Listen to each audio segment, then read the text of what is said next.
Carbon is the biggest disruptor of the 21st century, and the world as we know it is changing.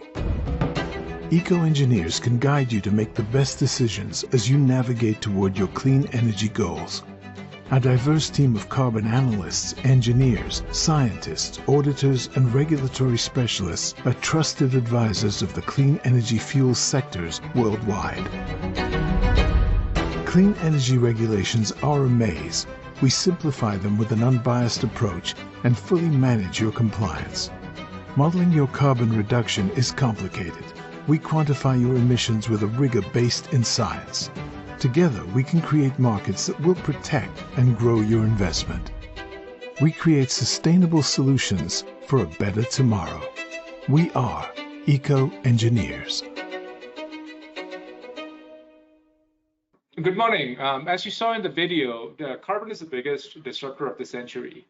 And companies all over the world are being inundated with with calls to either do something about it. They're making net zero goals. They're responding to regulatory pressures. They're responding to consumer pressures. And what we at EcoEngineers, we live and breathe this dynamic. And what we're finding out is that in order to effectively respond, we need a shared vocabulary. We need a shared language to address all these different terms that are emerging in the world of carbon accounting and carbon crediting and climate policies. So today what we're doing is we've assembled a team, our carbon team here, a team of experts who can talk to you about these different terminologies that are commonly used. And terms like mitigation, adaptation, LCA, carbon crediting, carbon offsets, voluntary carbon markets. What do these things mean? Obviously, we won't cover everything today. It's way too large to cover in 20 minutes. However, we hope that we can at least give you a brief primer into what some of these things mean, the most important subjects, and we can point you in the right direction so you can continue your learning and expand your carbon literacy. And that's what we are really trying to promote here, is to everybody to become a little more literate in the emerging world of carbon accounting. So with that, I want to introduce my team.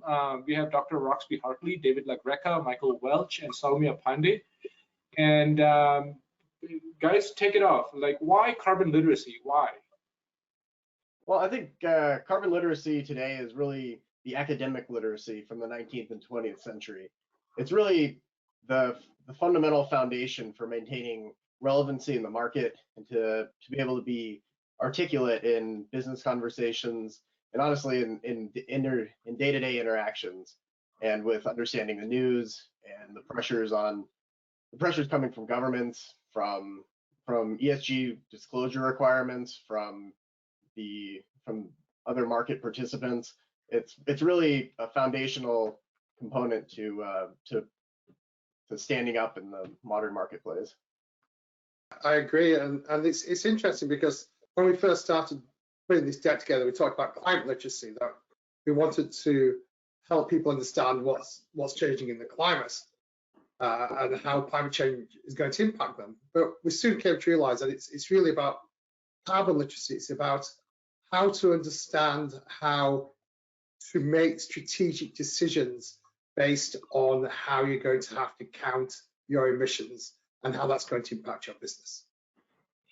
So what are some ways in which people are sort of measuring their emissions? Like we hear terms like scope 1, 2, 3, LCA. Can you maybe expand a little bit about what those things mean?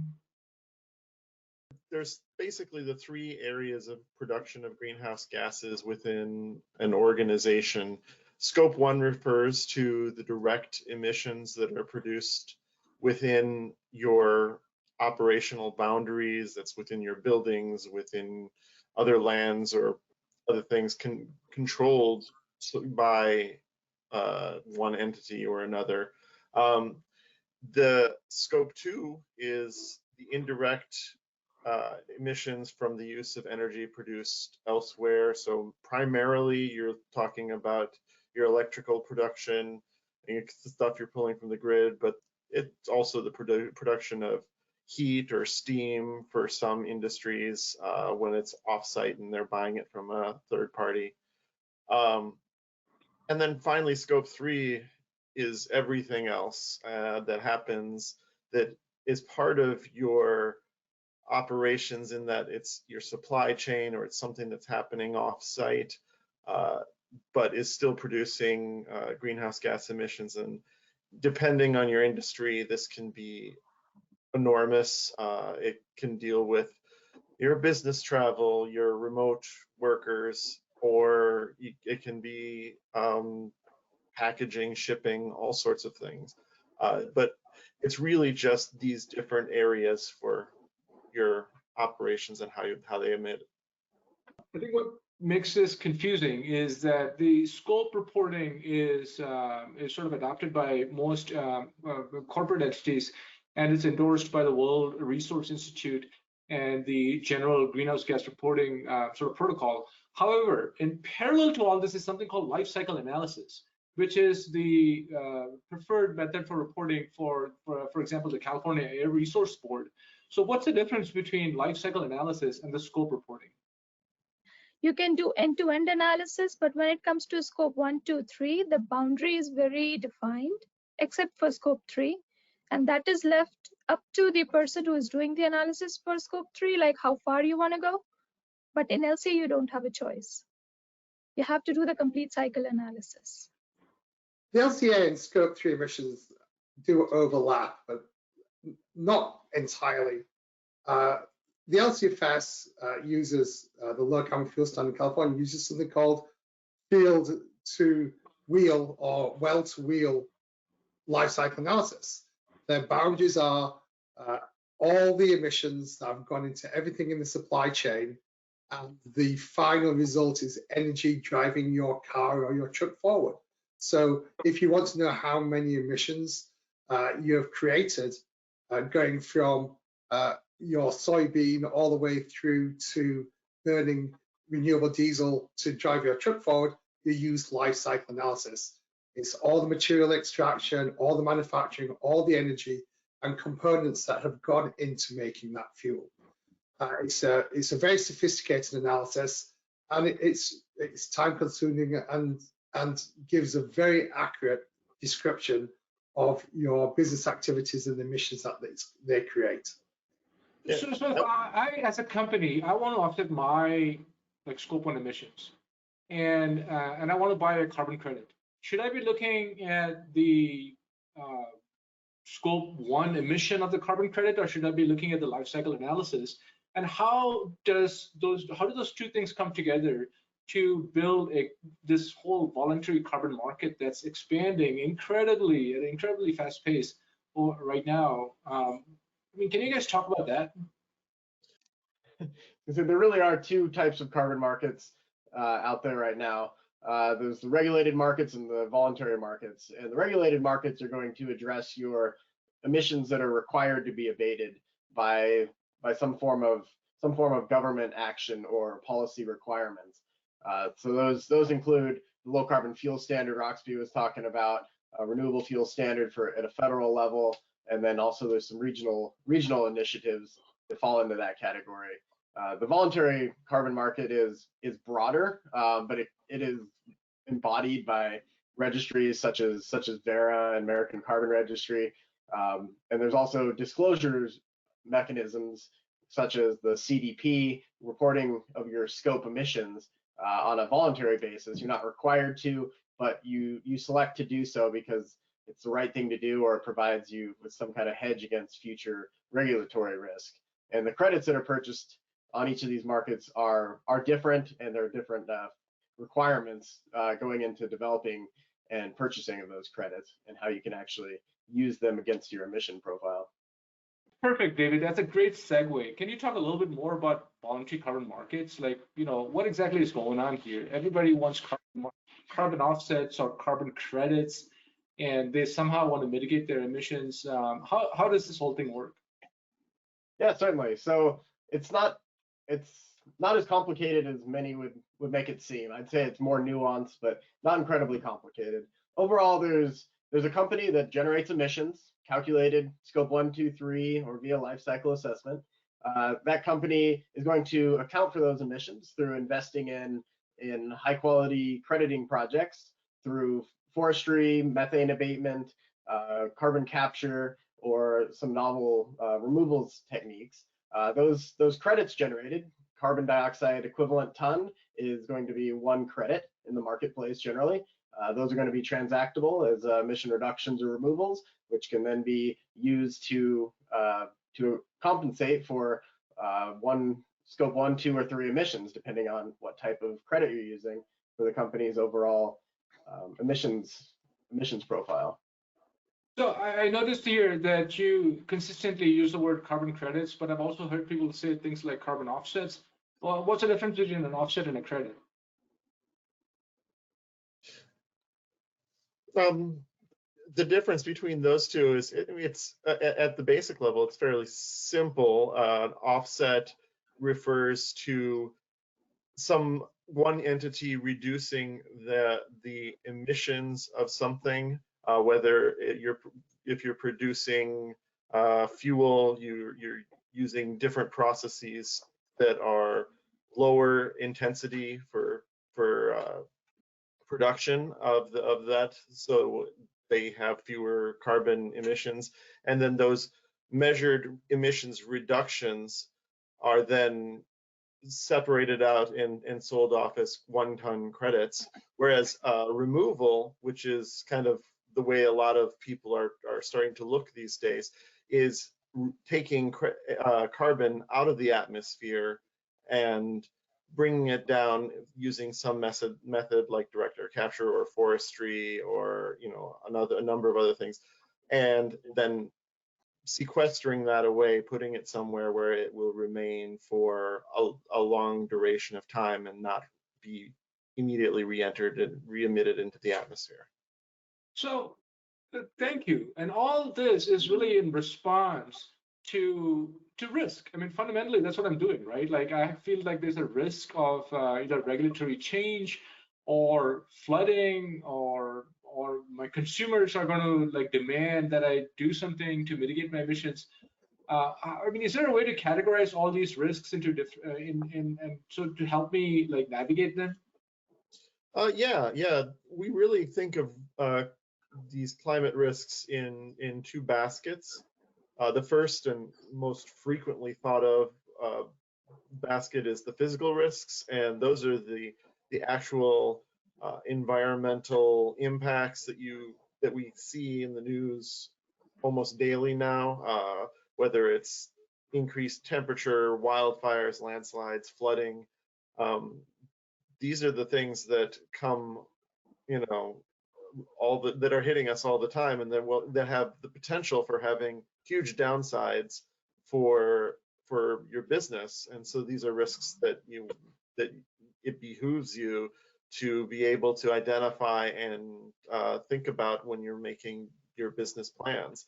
The other basket of risks that we think about are a little less visible. They're the transitional risks, and that includes policies, regulations, social preferences, and all of these things.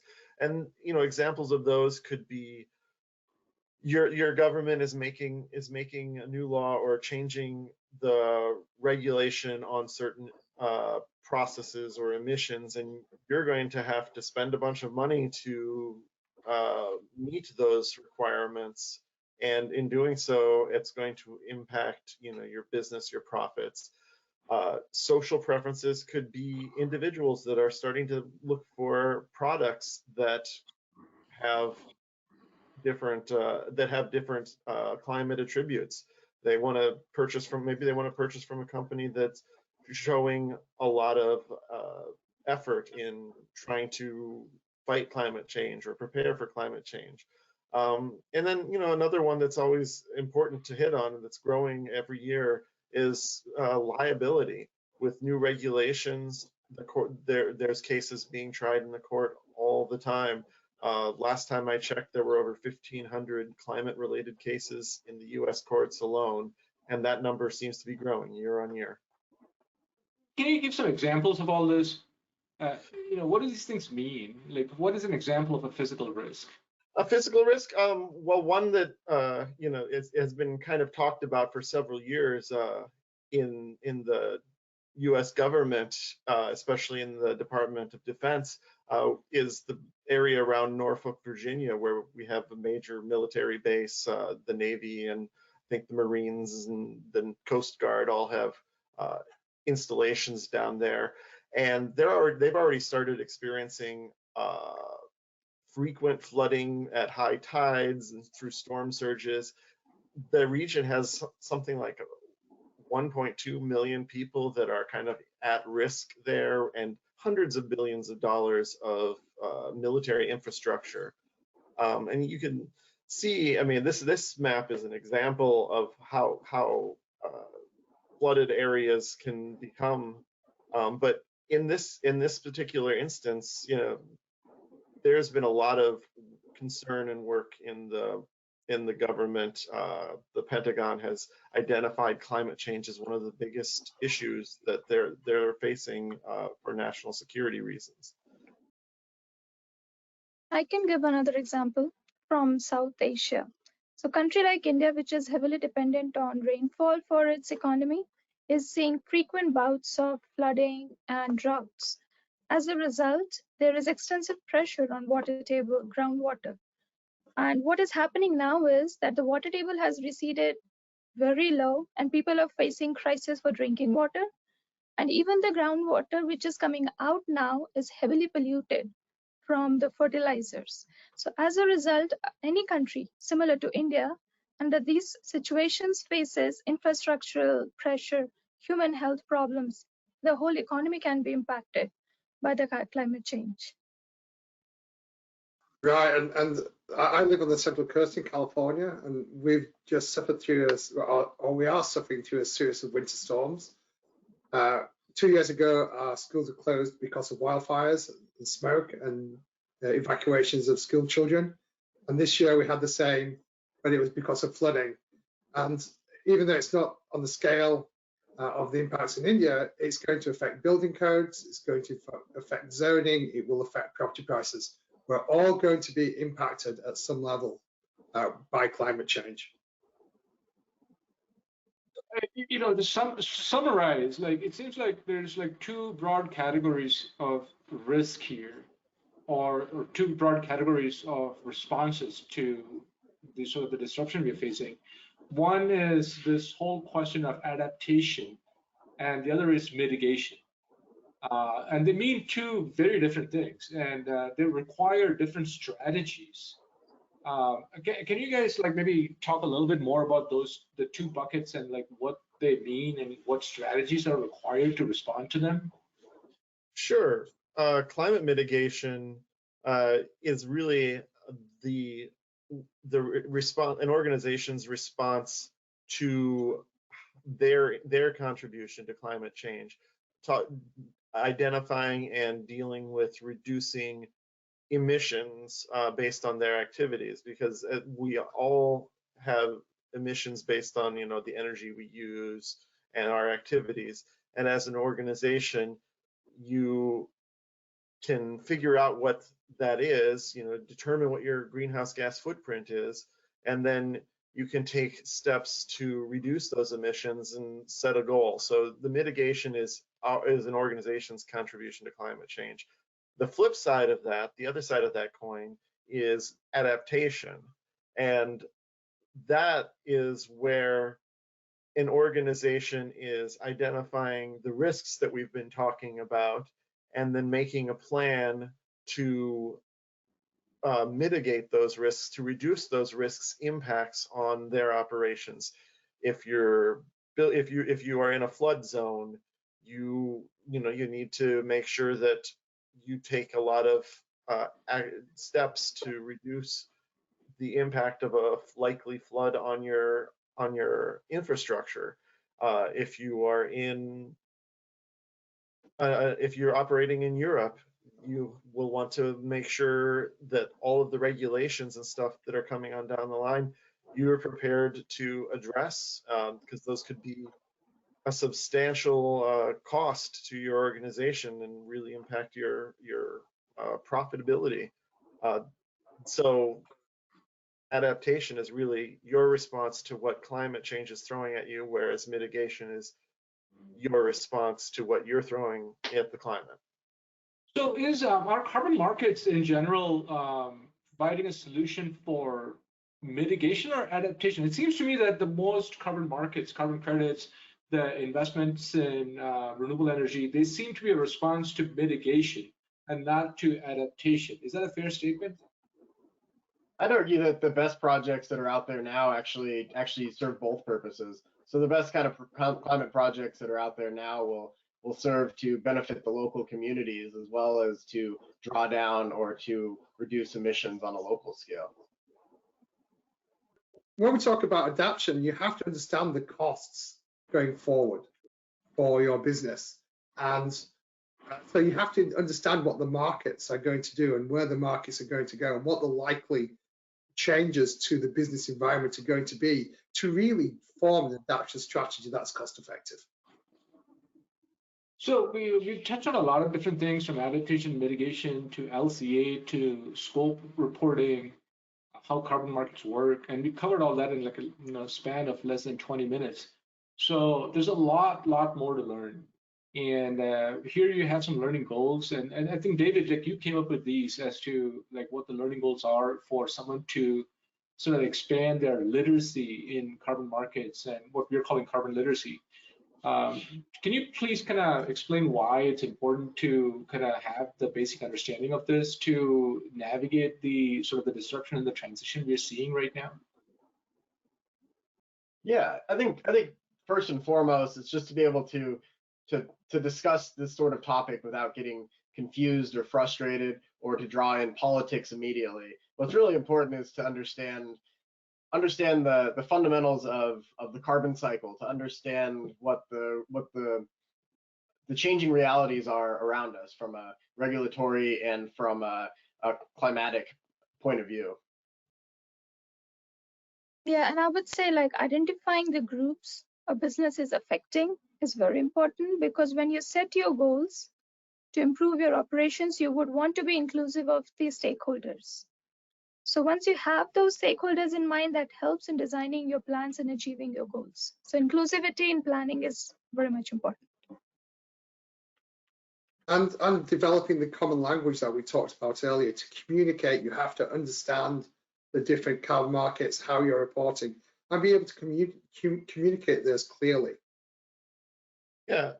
I mean, once you've got all of this, the language and the knowledge baseline down, then you have to understand how to measure it all, and you have to be able to get down on your computer and really type in the numbers and figure out where your emissions are coming from, and how that's going to impact, how reducing that is going to impact your business. And then the flip side is, as we said, how you prepare for those impacts that climate change is going to throw at you. No, thank you. At EcoEngineers, we live and breathe these terms, so we take for granted that everybody knows it. But what we have done is we put all our knowledge together and created like a course that summarizes the basic elements of climate literacy. So feel free to reach out to us. We'll be happy to connect you with the right people and help you achieve your strategies in addressing this energy transition. Thank you. Do we have any questions from the audience, Lindsay? Yeah, so one question that I do have is, who can most benefit from carbon literacy? Who should really be, paying the most attention? Yeah, that's a great question. David, yeah, you want to take a stab at that?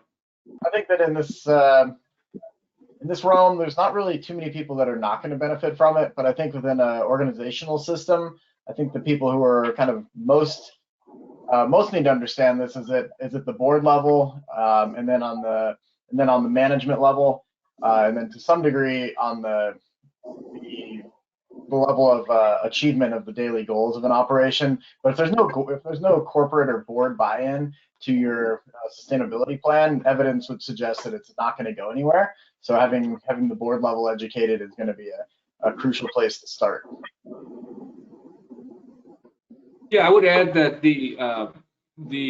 some of the pending regulations, especially from the SEC, require leadership in the board to have a grasp on the potential risks to a business from the regulatory side or from the market side or from physical climate changes.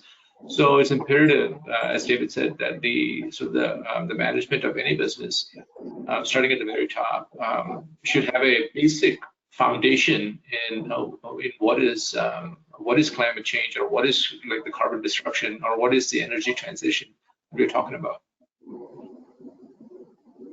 So given that audience, what are the next steps to take then? If we've identified the audience, what can they do to learn more? You have to become educated. You have to understand the language of climate change, climate mitigation, climate adaptation. And EcoEngineers is definitely here to help you do that. Yeah, I think the first step is obviously to get a foundational literacy in what's going on, and from respect to like the policies that are emerging, to markets that are emerging, and all these buzzwords that are being thrown around. The key thing is, once you have that foundational sort of like knowledge and a common vocabulary, the key thing then is to really look at your own like area of responsibility, and understand, like, is there a threat or a risk to the business, to the revenues, to the marketplace you're selling it to? I mean, can the supply chain be disrupted in any way? I mean, there's a lot of questions, and these are like the answers are highly customized to depending on, like, what industry you're working in and what you're doing. But at this stage, at the pace of the pressures that are building up to act, it's best to be prepared. And preparation comes from knowledge and from analysis. I would add also that it's important, if you're investing in companies that are taking part in the energy transition, particularly the new companies doing climate removal, it's very important for the investors to be educated as well. Oh, absolutely. I mean, it seems like a large number of funds are coming up with sustainability mandates, but it's not really clear to me and to I think, like, to overall, is what exactly does that mean? Like, and how do you go about measuring a fund's sustainability mandate? What controls do you put in place to, what do you measure? What metrics are you measuring? And these are really complicated questions. It all starts with the foundational carbon literacy. Right. And I do have one specific question here before we cut off. It's in regard to RECs, renewable energy credits. Are they basically just offsets for clean electricity, and do they have their own voluntary and regulated exchanges similar to the other carbon offsets? Yes, in principle.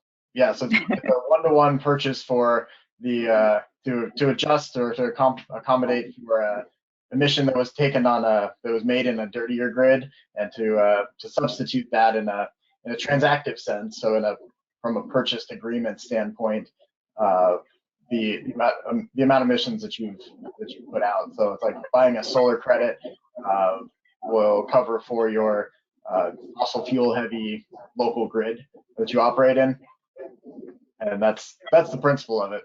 And yes, the exchanges are it's similar, but in the United States, the Green E is going to be the primary renewable energy credit certificate that's going to be transacted, and internationally it's frequently an IREC, and on a local basis there's other types of renewable energy credits for state performance obligations. Now, David, couldn't RECs also be incorporated into corporate PPA agreements if they were to make a net zero goal and they wanted to address their Scope 2 emissions?